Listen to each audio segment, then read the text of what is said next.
What's good, guys? We're back at it again with another video. As you see from the title, today we have an Eli Ellis breakdown. This is a guard in the class of 2025. So Eli, I remember specifically like waking up one day and all I see everywhere is Eli Ellis this, Eli Ellis that, Eli Ellis this. I'm talking about across Instagram, Twitter, YouTube. I'm just seeing the name Eli Ellis, Eli Ellis, Eli Ellis.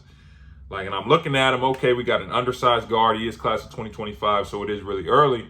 So I'm like, okay, why is everybody so hyped? Like over the last couple months, he's also one of the, more popular players that there have been in high school basketball. I seen something. He played someone. I don't know who he played. His head was bleeding crazy. So I'm like, bro, what is going on with this kid? Like everywhere I'm seeing these headline, right? I've seen a little bit of the little highlights that I would see on Instagram. So like I said, he's undersized guard, a little bit smaller. He is, sophomore, so he still has time to grow. But I did see, he plays the game. He knows how to play a little bit. I haven't seen too much, but I have seen a couple clips here and there. I know you guys have been waiting to see him. I'm interested to see, okay, what is this hype about? I'm not going to hold you guys up any longer. Eli Ellis. As a smaller guard, Eli Ellis does a great job using ball screens as well as a change of pace to get wherever he wants to on the floor. He missed this initial one, but great job staying in the play. He does a great job pushing in transition, putting pressure on the defense and drawing attention, which allows him to find his teammates for open looks. Defensive intensity can speed him up and make him uncomfortable at times. As you can see here, he might have gotten away with a push-off, but still great job staying in the play and knocking it down. He isn't the quickest, but he will find ways to get by you, and once he gets you on his hip, he's crafty around the rim with his finishes. He also has an understanding of how to get his teammates open. Watch how he utilizes the ball screen to get the switch and draw the eyes of the corner defender, opening up this three. This is a great example of changing speeds in transition. Watch how he goes from slow to fast, getting by the entire defense for the lay.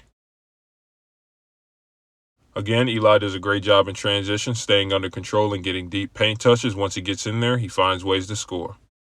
Extremely tough here. Watch how he uses his size to his advantage, getting lower than his defenders and getting by him for the easy layup. In isolation situations, he isn't the quickest or the fastest, but he will figure out how to get you on his hip and get to his spot for his pull-up, knockdown. Eli's handle and craftiness can allow him to get wherever he wants to on the floor, but size can affect his finishing at this point. This is a player who can affect the game offensively in a number of different ways. If you give him time and space on the perimeter, he can knock it down. You run him off the line, he's crafty enough and has floaters and lays to finish in traffic. If you give him his pull-up, he will take that as well. And on this last possession, he also plays the game the right way. If he finds an open teammate, he can get it there. Okay, so Eli Ellis. When I first started to see him, when I first started to see his name pop up, see him pop up in all the videos all over the internet, we keep it a buck on this channel. I'm looking at him, and when we talk about the eye test, and I'm looking, and I'm like, okay, he got to be doing something out here to be getting this hype, because eye test, he doesn't really pass the eye test off the jump, especially he's class of 2025. And I'm looking at dudes like Cooper Flagg, 6'7" wing, Koa Pete, 6'8", Boozer. I'm looking at dudes like that already, that size. So I'm like, okay, in terms of, the eye test and everything, he might not match. He obviously doesn't match up with these other players, but there's a reason why, he has all this hype. I think he has picked up a couple high major offers as well. There's a reason for that. Let's talk about it. So when we talk about small guards and the things that small guards have to do, especially if they want to play at the Division I level, especially if they want to play high-level basketball, the things that you have to do on the floor to be able to compete, because you don't have the physical attributes that others have. This kid, Eli Ellis, is the embodiment of what I mean, what other people say when they say the certain things that you have to do to compete as a smaller guard. We might actually do another breakdown just talking about how he's able to be effective, just because this is what it looks like when you're a smaller guard and you know how to play the game, and you still can be extremely effective on the floor, right? So for him, we'll talk about the passing first. One of the biggest things that a smaller guard has to do is pass the ball. There are smaller guards, you'll see it at the higher levels, that are scorers, but there aren't many. I just saw a tweet the other day for smaller guards. There aren't many times that you're going to get recruited to drop 30 every game. Like, not many times, especially at the highest levels, there aren't many times where you're going to get recruited to drop 30 unless you really are like that dynamic of a scorer. For the most part, your job is going to be to pick your spot, score when you need to, but be able to move the ball. Eli has vision Eli can get the balls to his teammates. I think in that last game, he actually finished it with 9 assists. So I just wanted you guys to see how he's attacking the paint, putting pressure on the defense. When he's driving in the lane, he's drawing all these eyes. So all of a sudden, he kicks it out to his teammates. It's an open three. He draws the big up when he drives in the paint. He can just drop it off. It's an easy layup. He's not really getting sped up, right? He's playing at his own pace, understanding that as long as I get deep into the paint, I can draw attention and I can kick out to everybody else, while also understanding where to pick his spots at. Because this dude can also score. He's also a clipper. He gets his shots up as well, right? So he can shoot the three. You saw he can knock down the three, whether it's a set shot or he can also get to his pull-up going to right or going left. And once he starts knocking that down, in that first game, he wasn't hitting it at that high a clip, but they still had to respect it because he has a name at this point. So once he starts hitting that, all of a sudden you saw his game is just, it's not crazy. It's actually pretty simple. He starts to make the three. All of a sudden they run him off the line. Once they run him off the line, you saw even when they were in a zone, he still understands how to get lower than his defender. Okay, let me pump fake, get my defender up in the air. Then I can attack the big, get lower than him, slide right by him, and finish at the rim. Even for his size, it's another thing small guards have to have. He's creative around the rim. Granted, with bigger players, longer players, I showed you guys he does have problems from time to time, finishing oversized. But at the same time, he is a sophomore.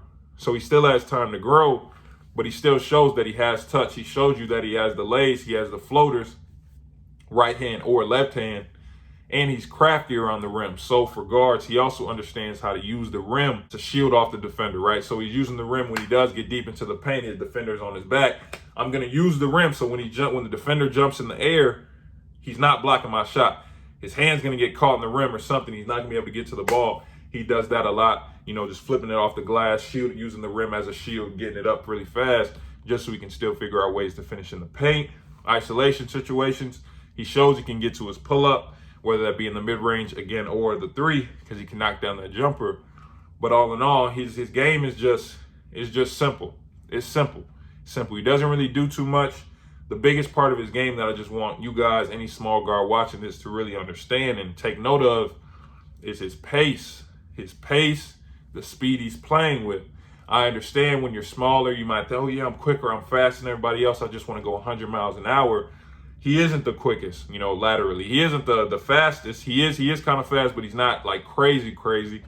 But he understands how to change speeds. You saw in transition how he changes from slow, which made everybody on defense kind of lax, kind of stand up a little bit. Then all of a sudden he explodes towards the rim and he gets past the entire defense, gets an easy layup.